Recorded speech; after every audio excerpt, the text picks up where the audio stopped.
I want you to understand the psychological dimensions of the warfare that's been used against us and how subliminally, you know, it has affected us and how we make our decisions and how we move.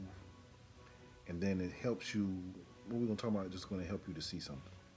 So what this is, I always listen to love this song by Pastor Troy, Vice Versa. That's a very deep song. That song ranks in the same level as Tupac's Hail Mary, but it's not even given the ranking. So in dealing with the concept of us as an adults or the parent generation, right? In reverse, our ancestors, our people, in our stages, we came out of, which some are in a denial of, so I'm not going to argue that, but we've come out of a physical slavery. So we have physical bondage. If you had watched the movie Roots, and not all of it, I ain't going into debates about Roots, but in the topic of Roots, Kuta Kente runs away. He tried to convince other people to run away. He tried to even get his girlfriend to run away. But in the concept, Kuta Kente had been born free. So his visualization of what was freedom and what he was running away to, the other slaves who were born in slavery, they didn't have that same mindset. So to them, Kuta was crazy, you know, and all Kuta wanted was liberation. So that mindset, and I always say, the statement as in pure modesty made was, you can't want for people what they don't want for themselves. So one of the main things in the movement is everyone's trying to condition our people's minds for liberation. You have to understand that. So are you being conditioned for liberation? Or are you being conditioned for another emboxment? That's your another enslavement. So our feelings on that. But in dealing with our generation, my generation, and the children generation, my generation come out of a group of people who had physical bondage. When we grew up, all we wanted was physical liberation, the ability to get in the car and drive and go where we could go at, to go in restaurants and eat what we wanted to eat, to have fun, to just ball. So our liberation was a physical liberation because we came out of physical bondage. So anything that gave us a sense of that we were free, we were good. But you got to think now, this is how it goes on the plantation. On the plantation, Kunta Kinte wanted to run away and be free. The slaves that did not have understanding of what Kunta meant by freedom, they didn't want to run away. And if they had a master where on Sunday he let them play music and drink wine and juke and didn't mess with them, they felt they had a good master. So they would be able to juke on Sunday. So the slaves would then have a master. Then maybe he would implement some more holidays and some other stuff according with the churches. So then the slaves on the plantation would say, well, we got a good master. Our master, he a good master. So then, as time goes by and years go by, the slaves that's happy with having a little good time at the master, Kuta want to run away, but these people here happy with just being able to juke on Sunday and being able to drink wine when the master say. So as years go by, Kuta done died, boom, boom, boom. The plantation has changed to a city, and the people are allowed to move around in the city or move around on the plantation, and they're able to juke on certain days and get their little wine, and they felt good. And then the concept of freedom and what was freedom, it died. See, we ain't had no more Kuta Kintes. So we got the enemy understood that they had physically enslaved us to a certain extent that any type of physical liberation, we felt a certain sense of freedom, but that wasn't freedom. So based on that, they knew that at a certain time period, our mindset. Just another note of just thinking about these mindset wars. The enslaver understood that the generations who were trapped in the bondages of a physical need for liberation. That's why when our generation came up, we were, the cause was so big with us. They big with the youth today too now, don't get it wrong, but they were big with us. Being able to travel and go certain places, traveling is into the things too. So just that made us feel like we had made it free. But then we come to a point and we look around at the laws and the constructions of the political powers that bind our life, and we realize we're not free. We're not free. And that we've been investing in a life cycle into a culture that it has no constructive plan to liberate us on that level of need for that freedom. And so we realize that the only reason this has happened because even though we were given um, physical constructs to make us feel free, like going to the movies when generations before us couldn't go to the movies, getting certain jobs when generations before us couldn't get certain jobs. But these constructs of freedom, right? We realize that they're not freedom. They were privileges on a plantation that was determined to control our mind to see life as though it had to accept this certain reality. And that because of this, in the constructs of it, the education system, the television, the cultural imagery that was all used to program us to keep us in a certain stage. And it was done effectively because of the controls of our mind. So our limited perception of freedom, we realized, was a social engineered program that went from everything from the music to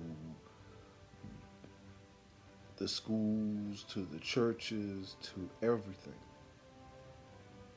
And now we realize, oh, our mind, our self-determination,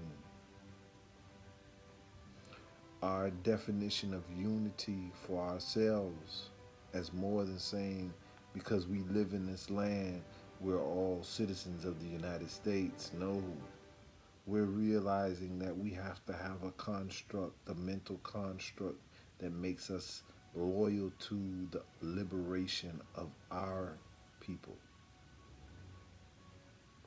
the indigenous blacks, the indigenous cosmic beings of the planet.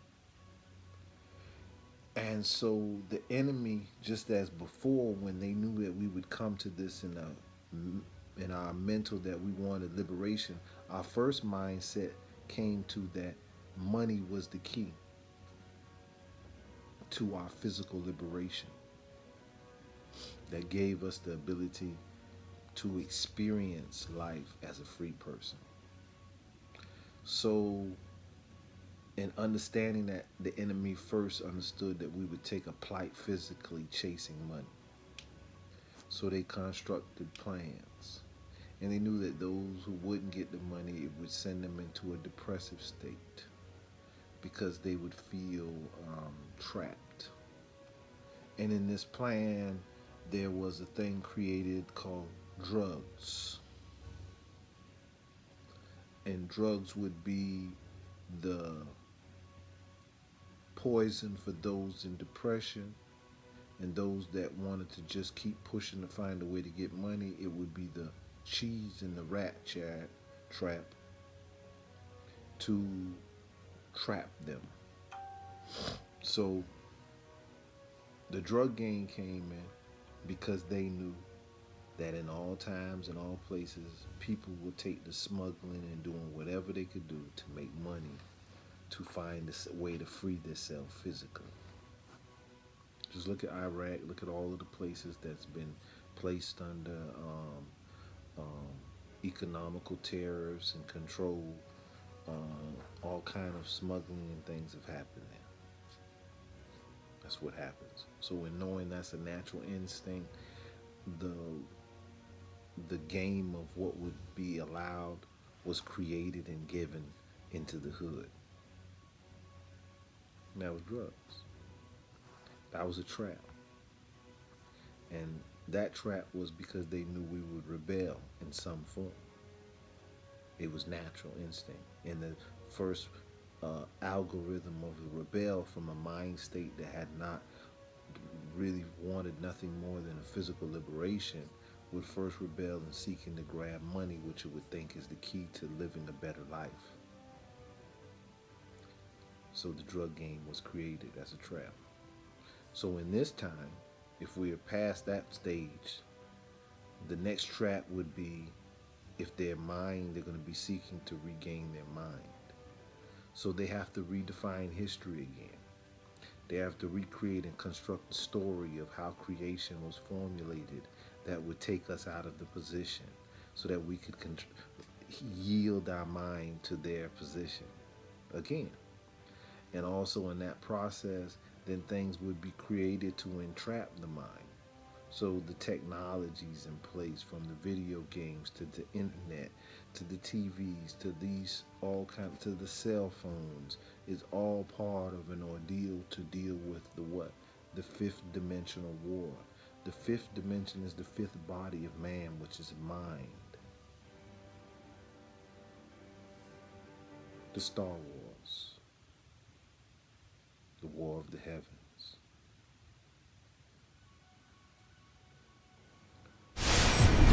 Understanding that our freedom wasn't our physical liberation, no civil rights and stuff, being able to go to a restaurant did not give us the mental or spiritual liberation that we needed.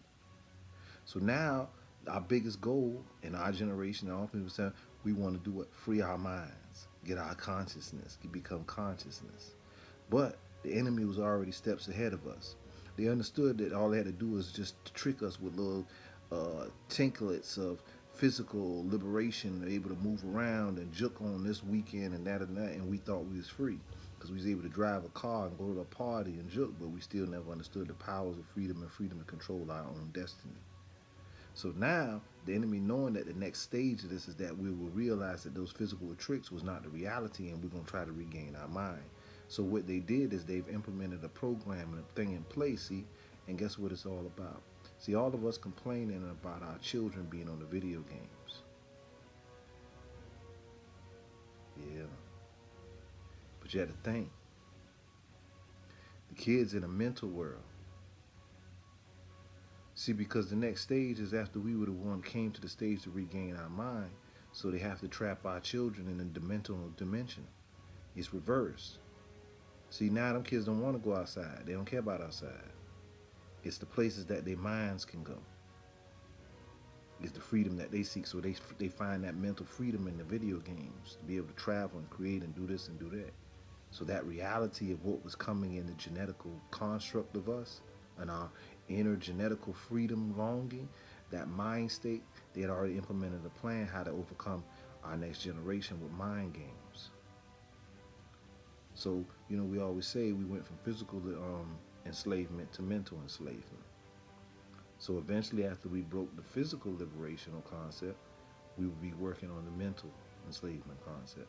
So our enemy would have to increase their plan to deal with us on a mental enslavement. More trickery put into religions, more concepts, more sci-fi type of things to kind of confuse us. So our children have been dwelling in the mental dimension because this is a fifth dimensional world. The fifth body of us is the mind, and the mind is the star, which is called the Star Wars. So this is a war of the heavens. So we have to have degrees and concepts to condition the mental standing of our children and everything. So education is very important. The TVs, the music is very important at this very time. Just wanted to drop a note. So it's reversed, Our generation was more about outside and being able to do this and experience this. The next new generation, this indigo kids, they're more about the mind, because remember, all is mind, so they dwell in all things. They're going everywhere we went, but they're traveling at a different speed and at a different dimension. That's our children. So help protect the minds of the youth and become warriors to help liberate their mental state and to give them the next position and the next mission that is part of our liberation stance. So just understanding that it's reversed. We fought for physical liberation. Now they're in a mental liberation war. That's why social media and the internet is so important right now. Well, peace. Just